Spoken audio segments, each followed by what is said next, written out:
In today's video, we're going to talk about the top 10 anime school romances. 本当は高野のこと気になってた。やっぱり Ah yes, young love, one of the few holy grails of a school life that only a few are fortunate to experience. And the fact that you're watching this means that you're either looking for something to watch with a significant other, or chances are you're clinging to 2D waifus and shows as a substitute to a non-existent love life.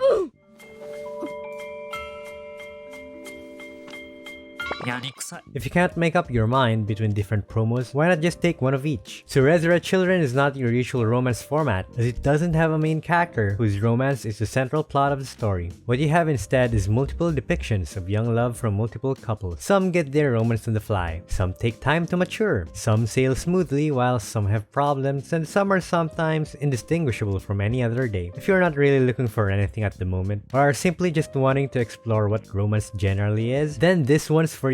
の友達そうだよねそうだと思うまだねホタルこあーめっちゃ恥ずかしいれわざと見せましたね Life really is hard, especially when you have to worry about not just your everyday life, but also tons of debt, all while having no friend to turn to for help. It would suck to be in that position, and all may seem hopeless, except that Fudoro Uesugi got the perfect gig out of it. A tutoring job for a wealthy family with pay that is 5 times the normal price. Except that, that's a problem as well. The daughter is someone who he is not on good terms with, and to make things more difficult, it's not just one daughter that he has to tutor. He has to deal with quintuplets, who don't really care about the dire state of their grades. You probably know where this is headed, especially that many posts already have best girl and ship wars from this anime.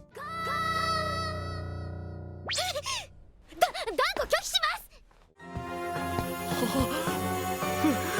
嘘だろ We all had those embarrassing days where we thought of ourselves as something grand and special. Whether that be you being a sleeping agent, a wizard from the past life, a tyrant warlock, a knight, or whatever. In hindsight, we all know it's the imaginative disease referred to as chunibyo, or 8th grader's disease. Yuta Togashi was not exempt from the scars of this embarrassing stage, to the point that he went as far as possible from his old school, just so that the memory of Dark Flame Master, his chuni version of himself, would die and be forgotten in peace. Not quite. Rika Takanashi, who calls herself the wielder of the Wicked Eye, crashes into what would have now been a normal life, in her most chuni form, and casually yet dramatically says that she crossed realms of hell, or whatever, just to meet the Dark Flame Master. That's nothing but a start, as Yuta's ordinary and chuni-free life suddenly turns around as he gets more involved not just with Rika, but with others as well. じゃあついにレベル8の魔導士に違うやっはろー何か何あまり歓迎されてない Yahari Orenosation Love Comedy wa Machigaitaru is a very long name, so let's just call it by how everyone knows it, Origairu. Hachiman Hikigaya is honestly just like most of us, and if you're not, then lucky you. High school student who's really fed up with life, tends to hold himself in high regard, and is in firm belief that joyful youth is just a lie we all tell ourselves. This to the point that he wrote an essay mocking modern social relationships, which got the attention of his teacher. The punishment? Joining the volunteer service club, with the only other member that time being the beautifully called Yukino Yukinoshita. I mean, we all know or heard one way or the other that the circle doesn't get narrower than that, knowing that there are also many ship wars in this anime. ヒキも手伝ってくれたしやっぱ走るの好きで人が人に影響されないなんて大嘘だと知った。 Young love works in mysterious ways, as even complete strangers would fall into its basin with nothing but a few encounters. Aspiring writer Kotaru Azumi and track team member Akane Mizuno end up in the same class in their final year of junior high. We all know what happens in a class. School can be viewed as a compilation of chance encounters, whether forced or natural, isn't it? Nonetheless, no matter how innocent love is, it's not free from anxiety and heartache, as it is not always straightforward. No matter how much you know someone, there's still no telling what's in their mind and what they feel in their heart. Yet, under the mellow light of the moon, Kotaru musters the courage to ask Akane a single question, one that forever changes their life from the quietness of being complete strangers. お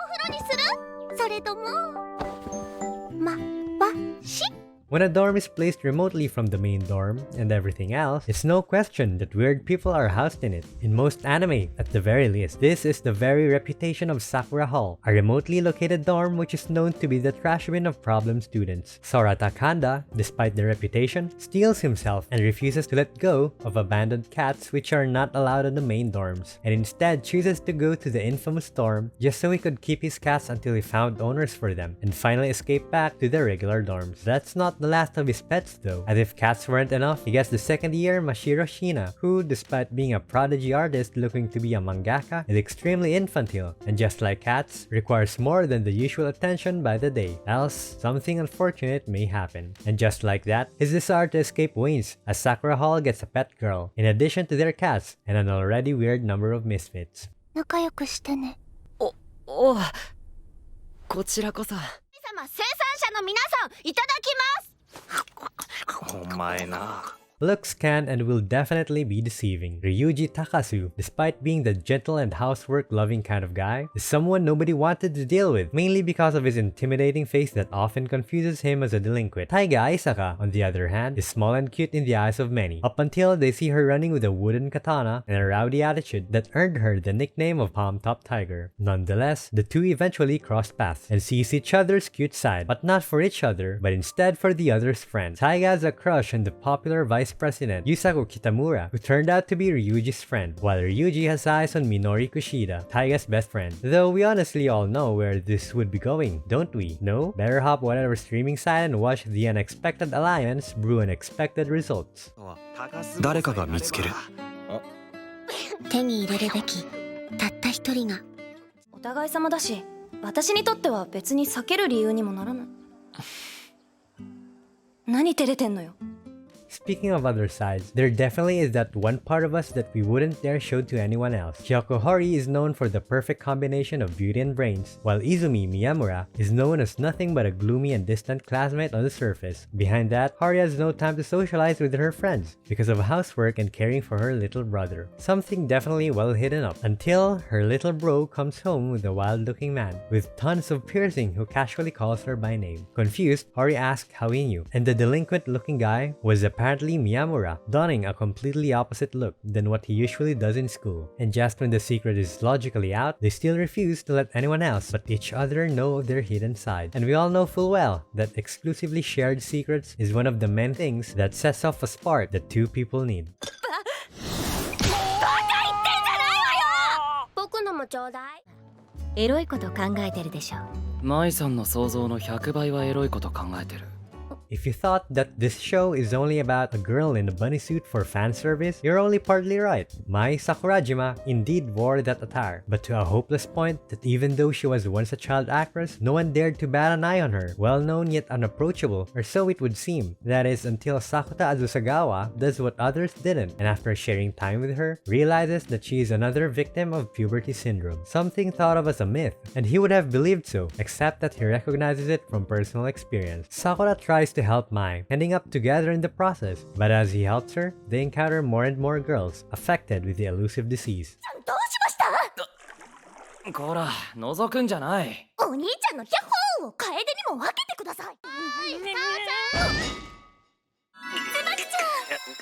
This is one of the many anime you need if you are to do a summoning circle for some kind of deity for tears, as this anime had the very same reputation, together with other famous titles. Once known as the human metronome, Kosei Arima was the greatest prodigy in playing the piano during his childhood years, but falls down hard when his mother passes away, rendering him unable to hear the sound of his own playing. Years later, he still avoids the piano, living a simple albeit colorless life with his friends, when he suddenly meets a violinist at the randomest of encounters, who stirred up his world and practically forced him to face music again. This girl was Kaori Miyazano, a violinist with quite the liberal reputation in her music, despite the fact that most combinations are about being as close to the original piece as humanly possible, something that is completely opposite to the way Kosei was taught to play by his late mother. The music pieces are also absolute bangers and help accent the storytelling, but just be careful and have your tissues ready in precaution as you reach near the end. 君を代役に任命します。And that's it for today's list, but we hear you. There definitely are a lot of romance anime out there that were not in this list, but are nonetheless so good. There might even be enough out there to the point that all single weebs can have a unique waifu or husbando to themselves. Maybe not, we don't really know. That said, don't hesitate to flood the comments with your own favorite school romance anime. We love to hear all about it. Also, don't forget to leave a like and hit the subscribe button. Legend has it that those who do will get their waifu come true, but don't quote us on that. Stay tuned and I will see you guys soon.